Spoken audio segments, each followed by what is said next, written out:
मामवेहि महाभागा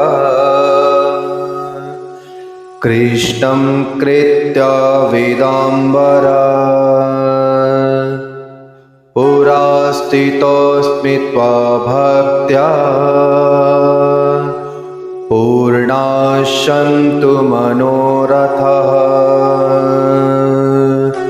श्रीकृष्ण गोविंद हरे मुरारी हे नाथ नारायण वासुदेवा। नमस्कार, हमारे YouTube channel यश ज्ञान में आप सभी लोगों का स्वागत है। तो आइए एक भक्त की कथा जानते हैं। भगवान को किस प्रकार पाया जा सकता है भक्ति कर कर। अगर कोई व्यक्ति श्रद्धा से भक्ति करे तो भगवान अपने आप चलकर आ जाते हैं, परंतु श्रद्धा से भक्ति करना। एक बड़ा ही सुंदर कथा है। एक बार की बात है, एक संत जंगल में कुटिया बनाकर रहते थे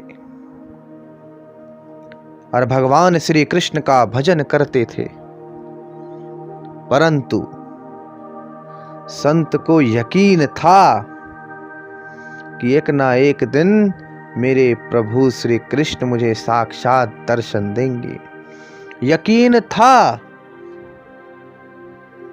उन साधु को यकीन था, उनके मन में श्रद्धा थी। अब एक बार उसी जंगल में एक शिकारी आ गया। उस शिकारी ने संत की कुटिया देखी, वह कुटिया में गया और उसने संत को दंडवत प्रणाम किया और पूछता है कि आप हैं कौन और आप यहां क्या कर रहे हैं। अब संत ने सोचा, यदि मैं इससे कहूंगा कि भगवान श्री कृष्ण के इंतजार में बैठा हूं, उनका दर्शन मुझे किसी प्रकार हो जाए, तो शायद इसको ये बात समझ में नहीं आएगी। संत ने दूसरा उपाय सोचा। संत ने उस शिकारी से पूछा, भैया पहले आप बताओ कि आप कौन हो और यहां किस लिए आते हो। उस शिकारी ने कहा कि मैं एक शिकारी हूं और यहां शिकार के लिए आता हूं।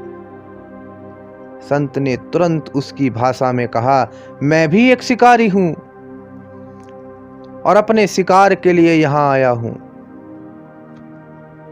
अब शिकारी ने पूछा, अच्छा संत जी, आप ये बताइए आपका शिकार दिखता कैसा है, आपके शिकार का नाम क्या है। हो सकता है कि मैं आपकी कुछ मदद कर दूं। संत ने सोचा, इसे क्या बताऊं। फिर भी संत कहते हैं, मेरे शिकार का नाम है, वो दिखने में बहुत ही सुंदर है, सांवरा है, सलोना है, उसके सिर पर मुकुट है, हाथों में बंसी है। ऐसा कहकर संत रोने लगे। शिकारी बोला, बाबा आप रोते क्यों हो। मैं आपके शिकार को जब तक पकड़ ना लूं तब तक पानी भी नहीं पीऊंगा, आपके पास नहीं आऊंगा। अब वह शिकारी घने जंगल के अंदर गया और जाल बिछाकर एक पेड़ पर बैठ गया। यहां पर इंतजार करने लगा, भूखा प्यासा बैठा हुआ। एक दिन बीता, 2 दिन बीते, 3 दिन बीते। भूखे प्यासे शिकारी को नींद भी आने लगी। बांके बिहारी बड़े दयालु हैं। बांके बिहारी को उन पर दया आ गई। भगवान उसके भाव में रीझ गए।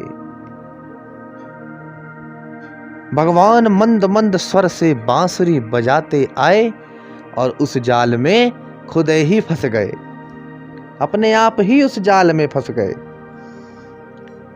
जैसे ही शिकारी को फंसे हुए शिकार का अनुभव हुआ तो तुरंत नींद से उठा और सांवरे भगवान को देखा।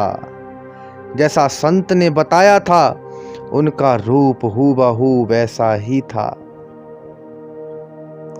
वह अब जोर जोर से चिल्लाने लगा, अरे भैया, अरे बाबा, आपका शिकार मुझे मिल गया। शिकारी ने उसे शिकार को जाल समेत कंधे पर बैठा लिया और शिकारी कहता हुआ जा रहा है, आज 3 दिन के बाद मिले हो, खूब भूखा प्यासा रखा, अब तुम्हें मैं छोड़ने वाला नहीं हूं। शिकारी धीरे धीरे कुटिया की ओर बढ़ रहा था। जैसे ही संत की कुटिया आई तो शिकारी ने आवाज लगाई, बाबा। संत ने तुरंत दरवाजा खोला और संत उस शिकारी के कंधे पर भगवान श्री कृष्ण को जाल में फंसा देखकर आंखों से अश्रुपात करने लगा और भगवान श्री कृष्ण जाल में फंसे हुए मंद मंद मुस्कुरा रहे थे। शिकारी ने कहा, आपका शिकार लाया हूं, बड़ी ही मुश्किलों से मिले हैं ये बाबा, अब आप ही संभालिए अपने शिकार को। संत के आज होश उड़ गए। संत शिकारी के चरणों में गिर पड़े। संत खूब रोने लगा।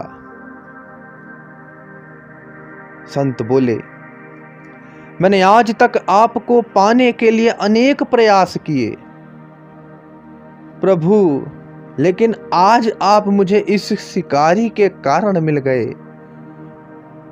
भगवान बोले, इस शिकारी का प्रेम तुमसे ज्यादा है, इसका भाव तुम्हारे भाव से ज्यादा है, इसका विश्वास तुम्हारे विश्वास से ज्यादा है। इसलिए आज जब 3 दिन बीत गए तो मैं आए बिना रह नहीं पाया। मैं तो अपने भक्तों के अधीन हूं। जो श्रद्धा भाव से मेरी भक्ति करता है, मैं उसको साक्षात दर्शन अवश्य देता हूं। और आपकी भक्ति भी कम नहीं है संत जी। भगवान बोलते हैं, आपकी भक्ति भी कम नहीं है संत जी। आपके दर्शनों के फल से मैं इसे 3 ही दिन में प्राप्त हो गया। इस तरह भगवान ने खूब अच्छे से संत को दर्शन दिए, फिर वहां से चले गए। तो इस कथा के माध्यम से हम सीखते हैं कि भगवान भी भाव के भूखे हैं। अगर श्रद्धा भाव से भगवान की कोई भक्ति करता है तो भगवान अवश्य दर्शन देते हैं। इसलिए भगवान को पाना है तो मन में श्रद्धा भाव से भगवान का चिंतन करें। भगवान के चरणों में ही मोक्ष है, भगवान के चरणों में ही स्वर्ग है। इसलिए भगवान की पूजा करें, भगवान को मन से याद करें, श्रद्धा से याद करें, भाव से याद करें। भगवान अवश्य आपको दर्शन देंगे। जो लोग सोचते हैं कि भगवान हमको दर्शन क्यों नहीं दे रहे, तो यही कारण है। अपने मन से जितना भी मन में मैल है सब निकाल दीजिए और भगवान को पाने के लिए भाव से भगवान को याद कीजिए। भगवान आपको अवश्य दर्शन देंगे। भगवान अपने भक्तों की प्रार्थना स्वीकार करते हैं।